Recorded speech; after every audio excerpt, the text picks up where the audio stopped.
P. Sarvanand Sonowal.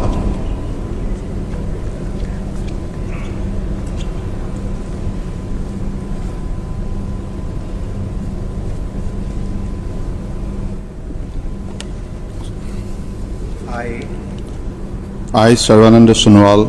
do swear in the name of God that I will bear true faith and allegiance to the Constitution of India as by law established, that I will uphold the sovereignty and integrity of India, that I will faithfully and conscientiously discharge my duties as a minister for the Union, and that I will